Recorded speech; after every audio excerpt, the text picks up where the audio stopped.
Kale stood beneath a sky split by streaks of burning metal, as the last ships of their fleet fell one by one, and the horizon pulsed with the fire of defeat.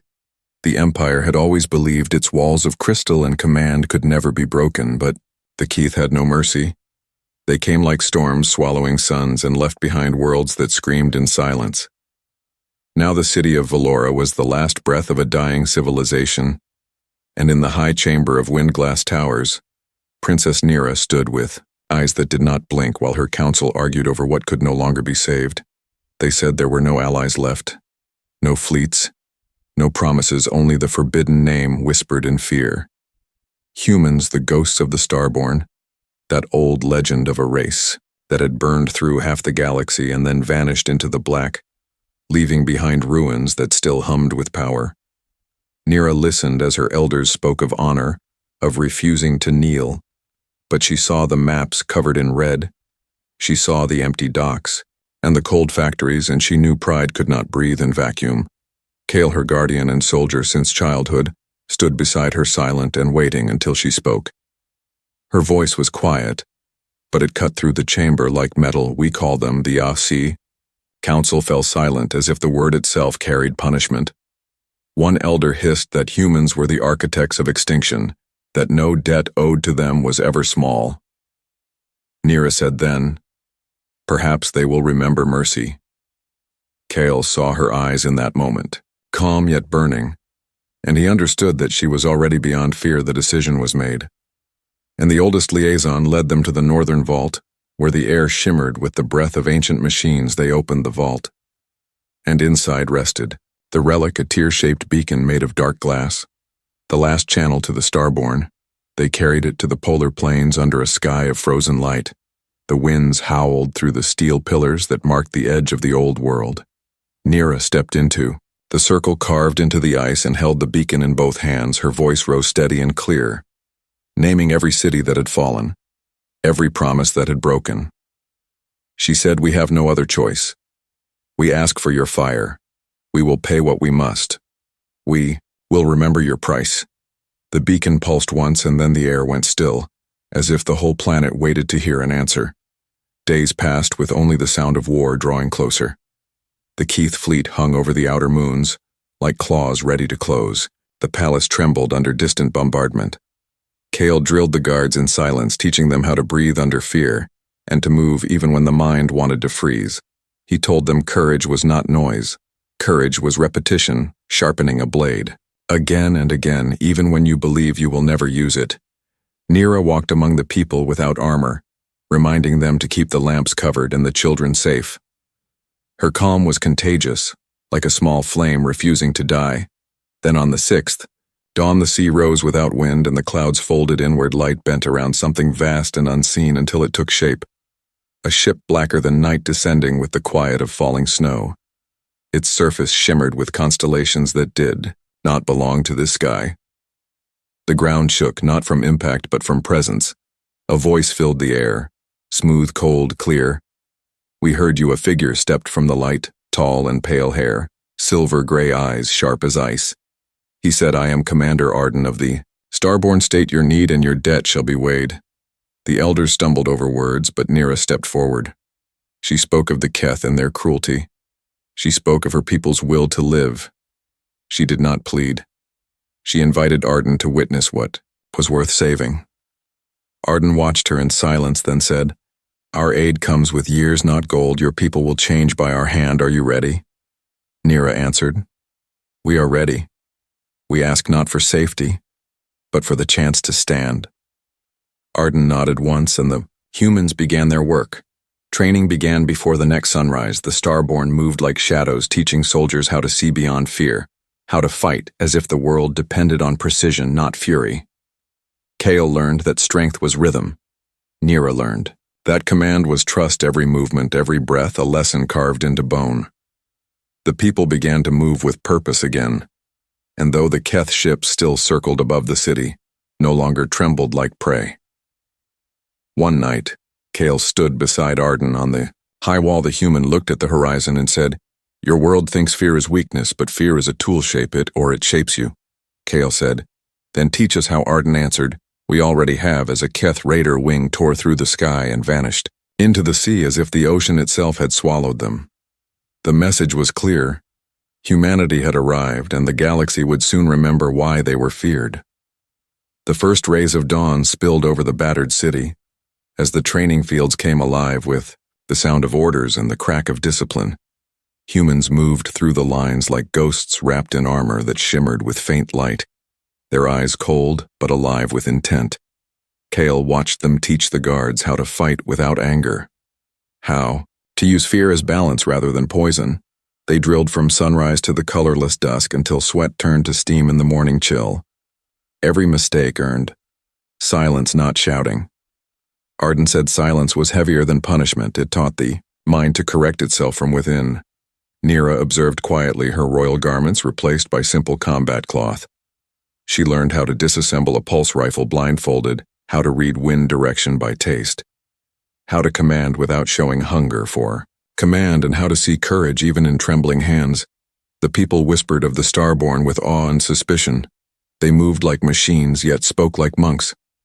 The palace kitchens now cooked for both alien and human tables. Kyle shared bread with a soldier named Rin, who told him humans once fought wars that broke their own stars, that they had learned peace only by understanding pain, the way others understand language. When Kale asked why they answered the call, Rin said, because we remember what it is to have no one left to call. The words carried a quiet gravity that Kale could not forget. The Keth did not wait long before testing them. A raider squadron slipped past the orbital nets and struck the outer refinery fields. Explosions turned the night red. Kale led his unit under the guidance of human spotters who spoke through small devices that fed images directly into their visors. He saw the world in layers of heat and motion. For the first time, it was like seeing truth unmasked. The Keth fell back, leaving scorched trails behind them. But Arden said this was no victory, only a probe the warlord was measuring. Their pulse, Arden gathered the council and drew lines of light through the air maps that twisted and turned like veins. He explained that the Keith were not gods. They were a network of engines that breathed destruction. Each engine fed the next one, created supplies. One spread terror, one crushed minds through invisible waves. If they broke those three spines, the body of the Keth would collapse. Nira leaned forward, her eyes narrowing as she understood this was not a war of swords, but of systems. Arden told her he would need her voice to convince the rival clans still hiding in their towers to join the strike. Because humans could fight, but only the native houses could rule what remained afterward. Kale volunteered for the first mission. He was to infiltrate a forge moon orbiting the Keth capital, to map the layout of the supply engine. Arden warned that humans had a saying about such missions: you go not to return, you go to give others the chance to follow.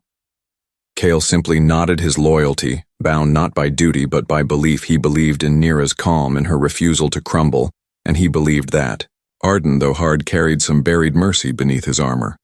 While Kale prepared for departure, Nira traveled to the western towers to speak with the clan elders. Their cities still burned incense for fallen gods, and their leaders spoke in riddles. They called her naive for trusting humans, but she answered that faith in fear was worse than faith in monsters. One elder spat that humans would consume them once the Keth were gone. Nira said, "Then let them try, for at least we will stand on our own bones, not someone else's." The halls fell silent, and slowly, one by one, the banners were lowered in agreement. Kale reached the forge moon under a stolen transponder code. The corridors glowed with molten ore and the sound of distant thunder. Machines taller than towers moved metal as if kneading dough. He moved like a shadow, gathering data, feeding it to the human relay. Each heartbeat counted, each step memorized. He saw the faces of enslaved workers, their eyes hollow, their spirits crushed. Under Keth discipline, he whispered that freedom was coming, though none dared answer. When he escaped through an exhaust tunnel, scarred and half-blind, he carried the full map burned into his visor feed. When he returned, Arden stood waiting. Not with praise but with quiet approval. He said, "Data wins wars faster than blood." Kale understood that Arden meant to save more lives than he would ever take, and began to grasp the human logic behind the calm brutality. That night in the war chamber, the map glowed over the round table. Nira watched the moving lights that marked supply lines. Arden pointed to 3 worlds that were the lifeblood of the Keth. The first under frozen seas, the second pulsing with fear, signals the third, hidden within. The warlord's flagship, he said. We strike one at a time, clean and silent. Nira asked, what if we fail? Arden said, then we make sure the story of our failure becomes a warning strong enough to haunt them. Kale said quietly, that some warnings are written in blood. Arden nodded, because every legend begins with someone willing to bleed. Outside, the stars pulsed cold and indifferent, but inside the palace, for the first time since the war began, warmth flickered again. Not from hearths, but from hearts. Kale looked at Nira and thought the same thing every soldier thought when the world balanced on a knife edge. The next move would decide not just victory or defeat, but what kind of people they would become when the fear finally lifted. The world beneath the frozen sea was silent and cruel, the kind of silence that pressed against the bones and waited for courage to crack. Kale stood inside the transport pod as frost crept over the glass. The mission was clear. Destroy the first of the Keth engines that fed their endless fleets. It was buried under kilometers of ice, shielded by pressure and ancient defenses. Even the humans called it a death dive. Nira watched from the command deck, her reflection shimmering against the blue lights of the screen. The clans had sent their finest divers, the Starborn, their machines, but this mission was more than sabotage. It was a test of faith between 2 species bound by desperation. Arden's voice came through the comm, cold and precise. Remember, this is not a battle, it is surgery. You cut deep and leave no scar. Kale nodded, though. Arden could not see him. The pod sank through layers of black ice into a world where sunlight had never existed below them. The engine pulsed like a beating heart made of metal. It drew heat from the core of the planet and turned it into fuel for the Keth armadas around it. Swam automated guardians shaped like manta shadows gliding through darkness. Kale led his team forward. Each movement slow, deliberate. Measured, they planted charges at key nodes while Rin worked on the main control seal, her hands shaking slightly under the thick gloves above the surface. Nira waited, watching the heartbeat of the operation flicker across the holomap. Her fingers tightened on the edge of the console every time a red light blinked. She thought of Kale, of his quiet defiance and the way he had once told her that true fear is the proof of meaning. Arden stood beside her, calm as ever, but she could see tension in the set of his jaw.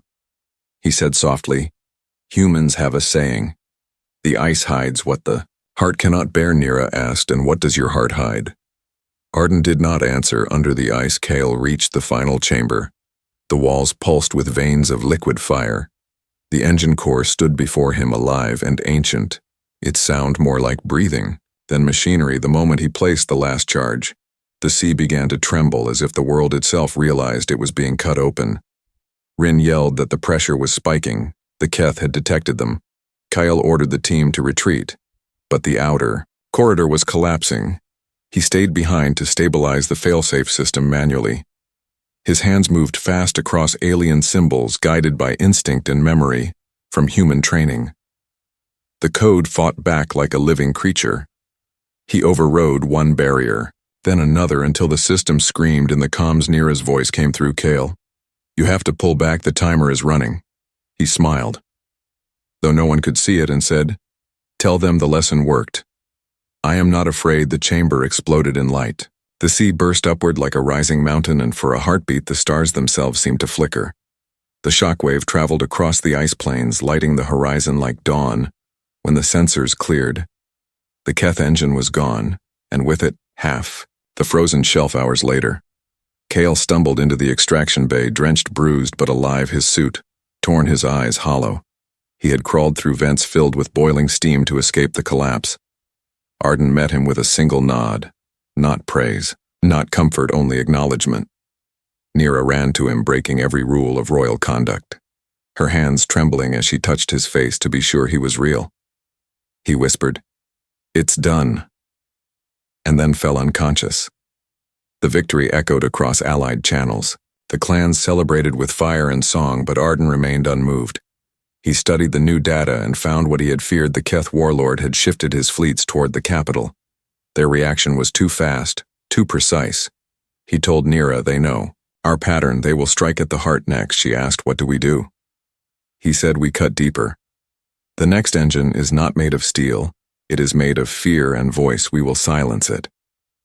Days later, the fleet of humans and alien ships drifted through a nebula of shattered moons.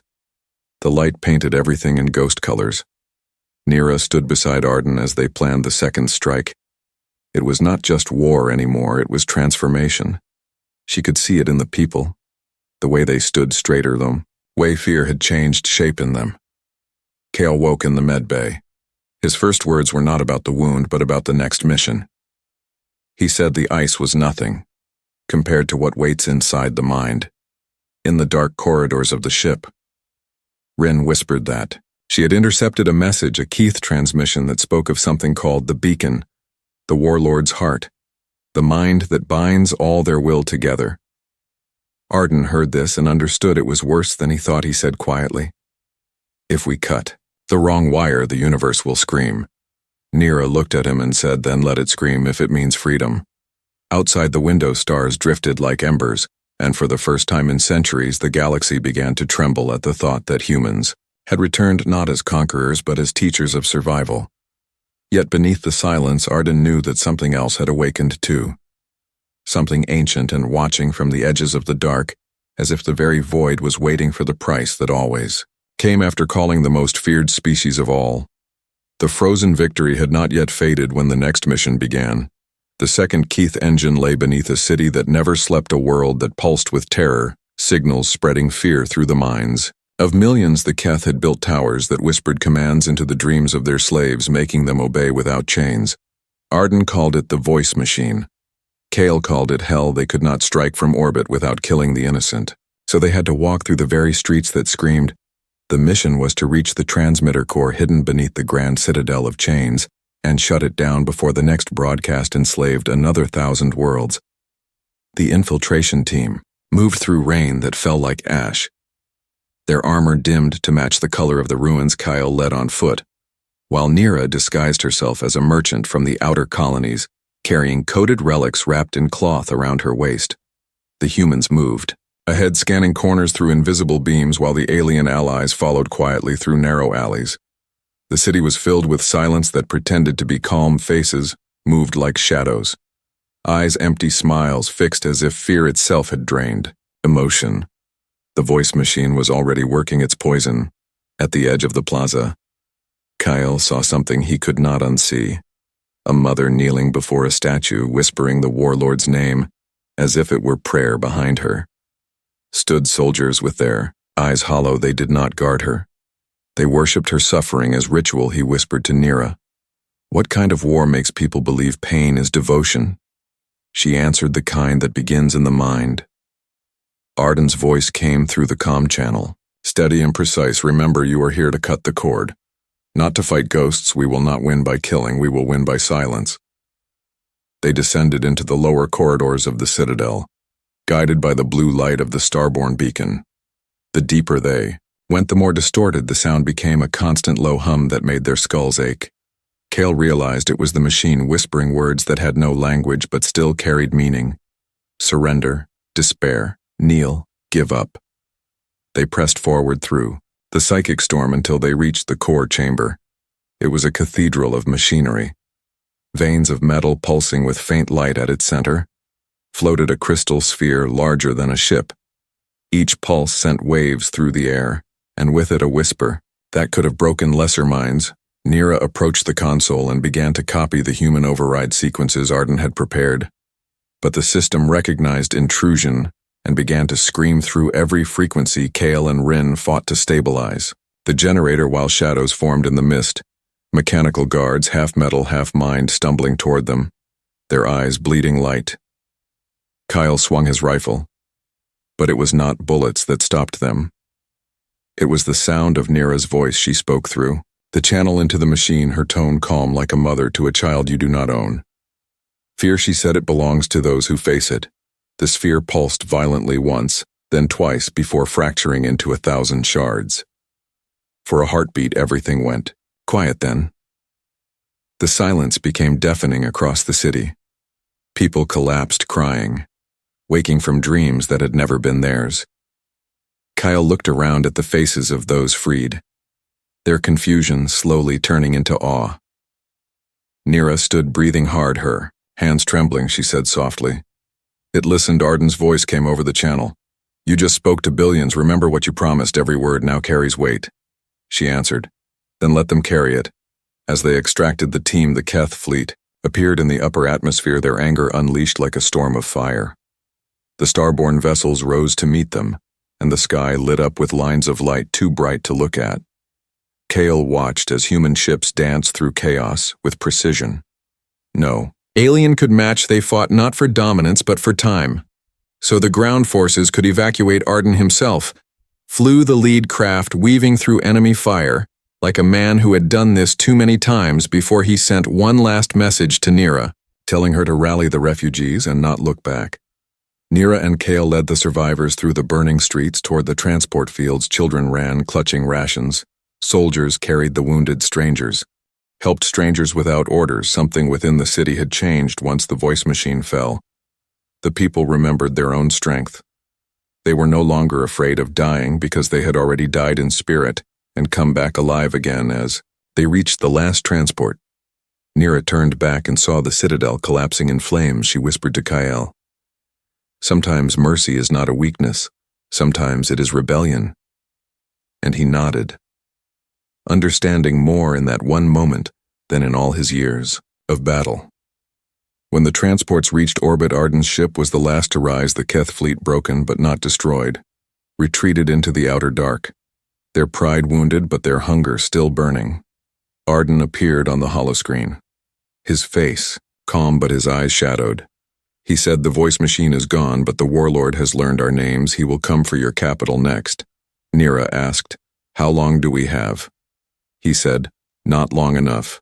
Prepare for the third and final engine, the mindward beacon, the place where the war ends or begins again." Outside the window, stars flickered faintly through the smoke of burned ships. Kyle stood beside Nira, both knowing that every victory came with a shadow. The people now sang songs of hope. Yet even in their joy there was a tremor, something unspoken. The warlord would not accept defeat. He would turn his rage into something far more dangerous. The next battle would not be for land or freedom, but for the right to keep their own minds and memories. The dawn that rose over the freed city felt heavy, beautiful and uncertain, like a heartbeat before another storm. The city that once echoed with the voice of fear now whispered with rebuilding and defiance. But the quiet did not last for long. The Keth warlord had lost his engine of terror, yet gained something new. The certainty that humans had returned. His fleets began to gather again around the edges of the known worlds. His message spread like poison through the channels. He promised to end the rebellion by burning every world that carried the human scent. Arden read the intercepted transmission, his eyes dark as he said, "The warlord is not after conquest. Now he is after revenge." The next target lay beyond the reach of ordinary space, a floating citadel that sent coded dreams to enslaved planets, turning their own memories against them. The humans called it the mindward beacon. Nira understood that this would be the last battle before everything changed. She had grown harder, her hands no longer soft with nobility, her eyes sharper from loss and learning.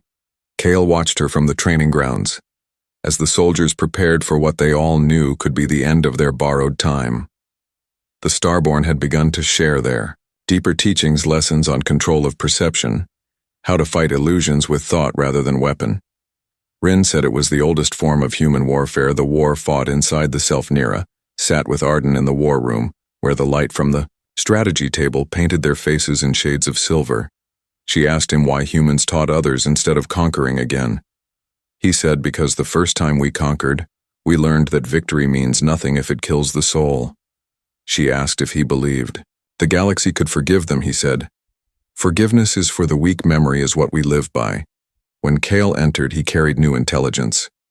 The beacon was mobile, orbiting the warlord's personal ship like a second heart, guarded by fleets and surrounded by storms of radiation. Arden's plan was dangerous and precise.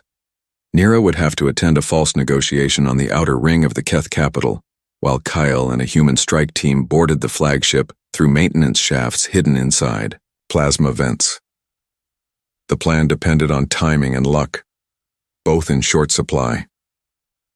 The day before departure, Nira walked through the city that had survived. She saw children playing under broken domes. She saw banners stitched from burned uniforms. She saw the hope that had replaced fear. She met Kale near the hangar where his ship waited. He looked at her and said, "If I do not return, do not mourn me." She said, "If you do not return, I will come get you." He smiled and said that was why he would return then. They left without further words. The parley took place in a hall carved from obsidian. The warlord stood at its center, massive, plated with living armor, his voice deep enough to shake the ground.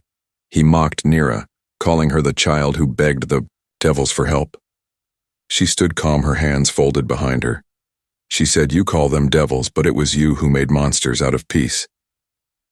The warlord laughed and gestured toward the sky where explosions flared as Kale's team entered the beacons. Perimeter Kale crawled through vents that glowed red from heat. The sound of distant engines thrummed in his bones. He could feel the pulse of the beacon through the walls, whispering thoughts that were not his surrender.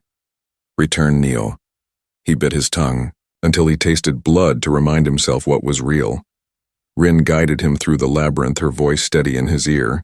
When he reached the core, he saw it a sphere of light beating like a heart surrounded by thousands of glass cables filled with moving shadows, the minds of the enslaved billions connected through pain.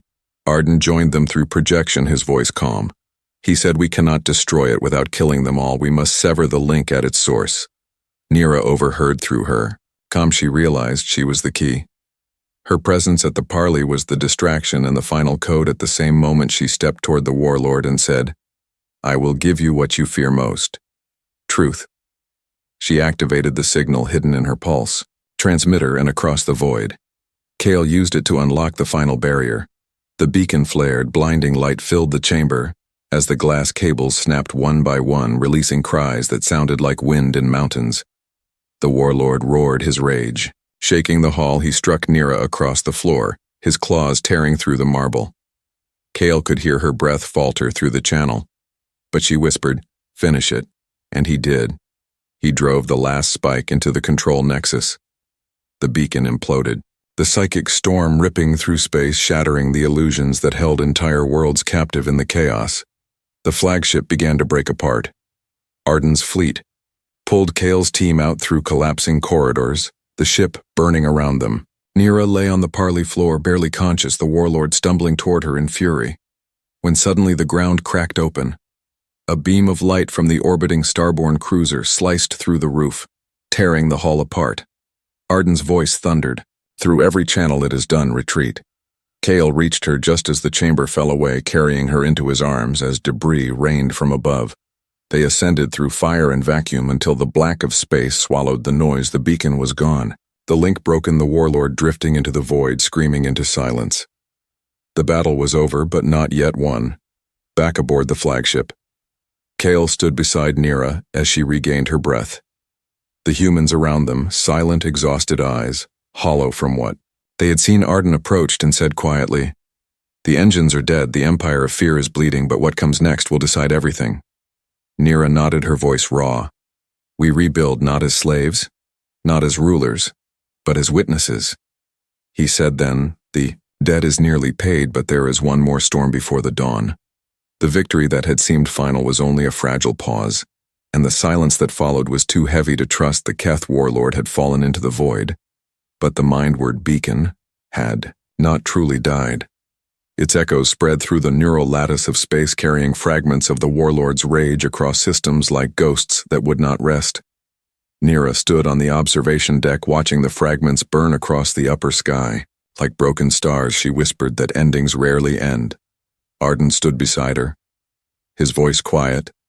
"We won, but we did not finish." Kyle, who leaned against the wall, his arm still wrapped in healing circuits, asked what comes next. Arden said, "The debt." The humans had begun withdrawing their fleets, but not all at once. Each vessel left behind small black monoliths planted into the soil. Silent watchtowers that hummed faintly with power. Nira asked their purpose, and Arden told her they were memories, a promise that the Starborn would not return unless called again. Kale sensed something in his tone, Something final, as if the commander carried a truth too heavy to speak aloud. In the rebuilt palace, the clans gathered for what was called the First Dawn Council. The air smelled of burnt incense and wet stone. The people spoke of freedom and rebuilding, but beneath every word lingered fear. What if the humans left? What if the Keth returned? Nira stood at the high podium and said, "We cannot rebuild. By depending on saviors, we must learn what they taught and then walk on our own." Kale watched her and felt pride that bordered on pain. She was no longer a princess, she was becoming a legend. Later that night, Kale found Arden alone in the command chamber, staring at maps that no longer mattered. He asked the human if he believed peace would hold Arden. Said peace is only a story told between storms. It is never the end. Kale asked if he would stay. Arden shook his head. We are the storm, and storms do not rest. But even as the Starborn prepared to leave, strange transmissions began to echo from the edges of the system. Signals that mirrored the Keth code, yet carried a human tone, distorted, broken, and wrong. When decoded, they revealed fragments of thought from the beacon, as if the mindward network had survived somewhere deeper. Nira realized what it meant. The beacon had adapted. It had learned from humanity itself. It was evolving. Arden gathered his officers and said the warlord may be dead, but his creation breathes still, and if we let it grow, it will consume what remains. Nira refused to let the humans fight alone again. She ordered her fleets to move toward the source of the signal, the edge of the dark zone where stars vanished behind gravitational storms. Kale led the vanguard, his ship slicing through the void, while human escorts followed behind. The journey was long and quiet, and every hour the signal grew louder, whispering thoughts into their minds. It spoke in many voices, some pleading, some accusing, some familiar. Kale heard his own voice once whispering, "Turn back." They reached the center of the dark zone and saw it, a vast sphere of light and shadow pulsing like a heart. It was neither machine nor life, but something born between both, a child of the Keth and the Starborn. Their war had given it birth. Arden called it the echo. It fed on fear and memory. It learned from every thought directed toward it. Nira saw what had to be done. Destroy it before it became aware enough to reshape the galaxy. Kyle asked how. Arden said by silence. The humans began constructing a null field generator. A weapon not of fire but of forgetting it would erase the echo from every record, from every memory. Kale realized the price. If it worked, all who touched the field would lose the memory of what they had fought. For Nira said, then our story will vanish. Arden said, maybe that is mercy. Kyle whispered that remembering pain is what keeps people from repeating it. Nira looked at him. Her eyes filled with tears that refused to fall, and said, then let the world remember us even if it forgets our names. When the generator activated, the void folded inward, the light dimmed, the whispers stopped, and for one long heartbeat the galaxy seemed to hold its breath. Kale felt his thoughts unravel, his memories dissolving, like mist. But before everything went, he saw Nira smile at him.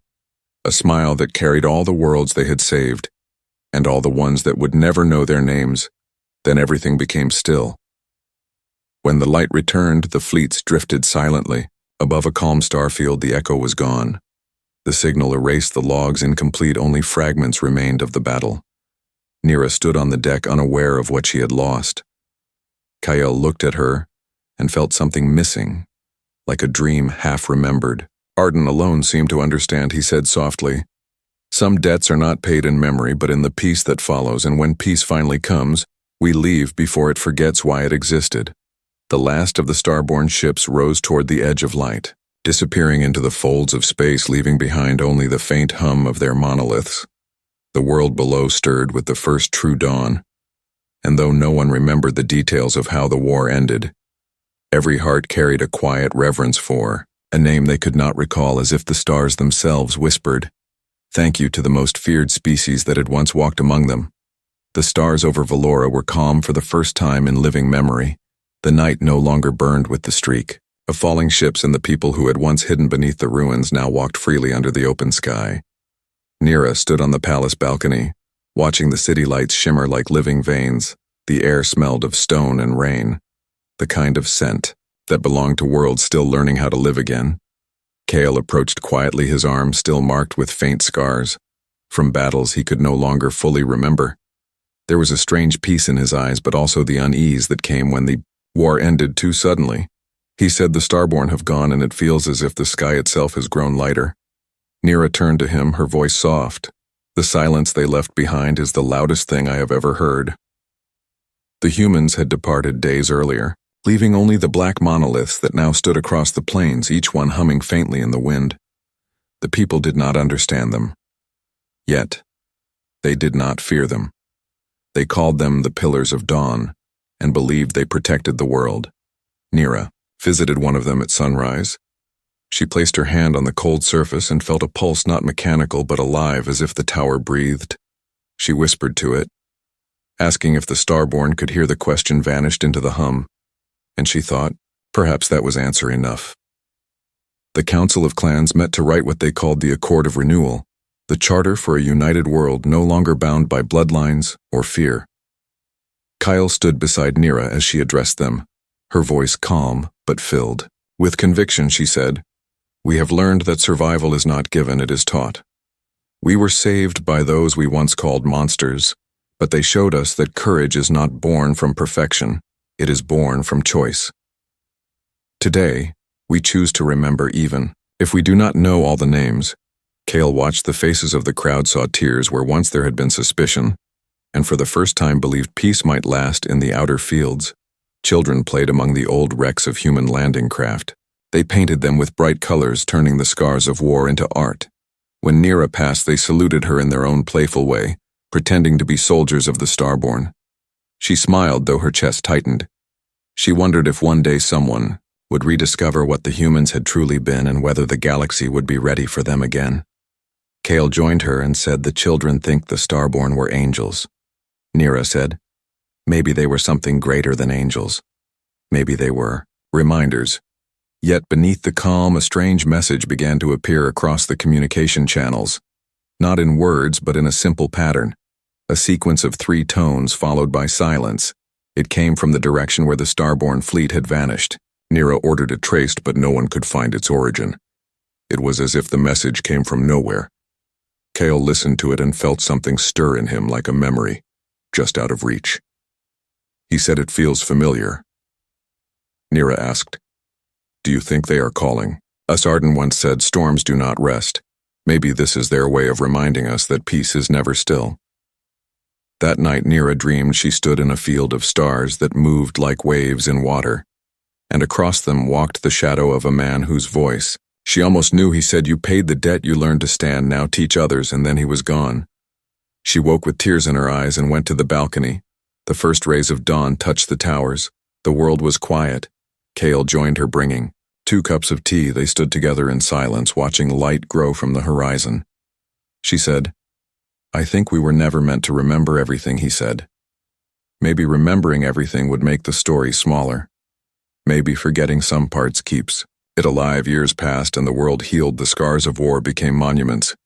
The names of the fallen were sung in the harvest festivals. The monoliths began to hum louder each season, as if resonating with life itself. Nira grew older, her hair streaked. With silver, Kale remained at her side. A guardian turned friend, and the children who had once played among ruins grew into scholars and builders. The first ships of the New Age launched, carrying banners not of conquest, but of exploration. When asked what drove them, they said curiosity, the same word the Starborn had once used on the 50th dawn after the Accord. Nira climbed the highest tower alone, the air thin and bright, the stars sharp above her. She looked toward the dark edge of the sky, where no human or alien ship had gone for decades. She whispered, "Thank you," though she knew no one was listening.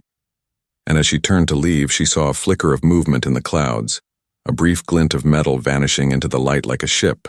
Entering warp, she smiled and said softly, "So you are still watching?" Then Kale found her later standing at the railing. Her face calm, her eyes bright. She said, "Maybe that is what the debt truly meant. Not payment, not obedience, but to keep the flame alive," he said. "Then we have paid it in full." She answered, "No. We have only begun."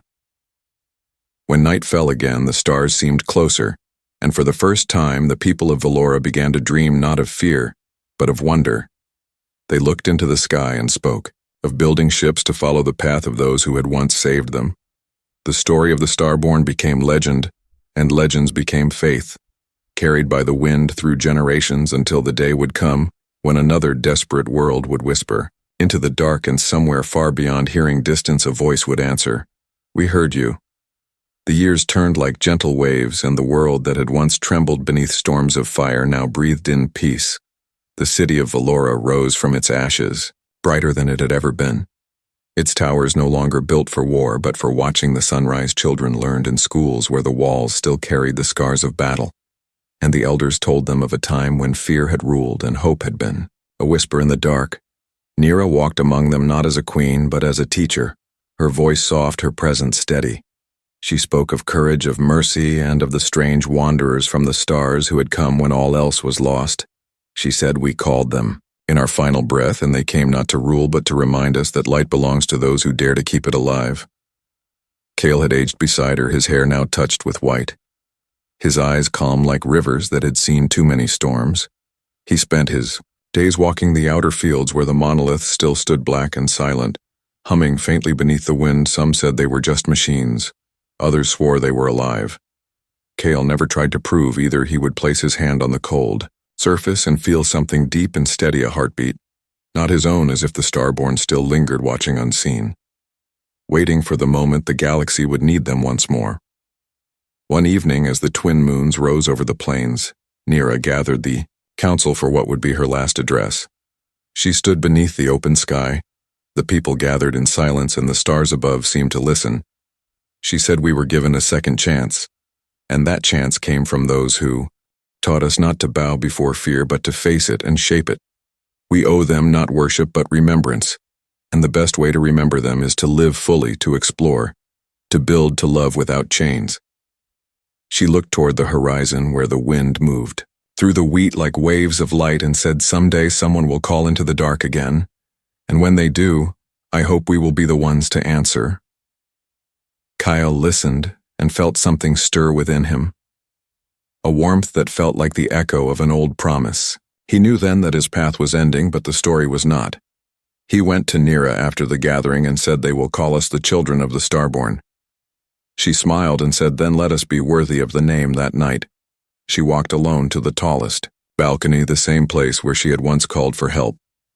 So many years ago, the wind carried the sound of laughter from the streets below, and the stars shimmered brighter than ever before. In that quiet hour, a single light streaked across the heavens. Moving faster than any natural star, the air trembled. The monoliths across the plains began to hum in unison, and for a heartbeat the sky seemed to whisper a word that no one understood. But everyone felt. Kale raised his head and whispered, "Welcome." Back though no ship appeared, he knew what it meant. The circle had closed, the story had come home. The people of Valora never forgot that night. They built new ships with sails of glass and engines that hummed with quiet power. They called their new fleet the Starborn Pact, not of war but of guardianship. They set their course for the unknown, leaving behind a world finally at peace. Their journey marked the beginning of another legend, and though Nira's name faded into myth, the spirit she and Kale carried lived on in every ship that crossed the dark. And somewhere beyond the rim of known stars where silence met eternity, a voice as old as the first war whispered through the void. Proud of the world it once saved, proud of the promise, kept the galaxy slept under a softer light, and for the first time in countless ages it dreamed not of fear, but of becoming something greater than survival itself. The story of the Starborn ended not with destruction, but with dawn and the whisper of a vow that would never die, because even the most feared species had left behind more than strength. They had left behind hope, and that hope burned brighter than any sun, and it would never fade. The end.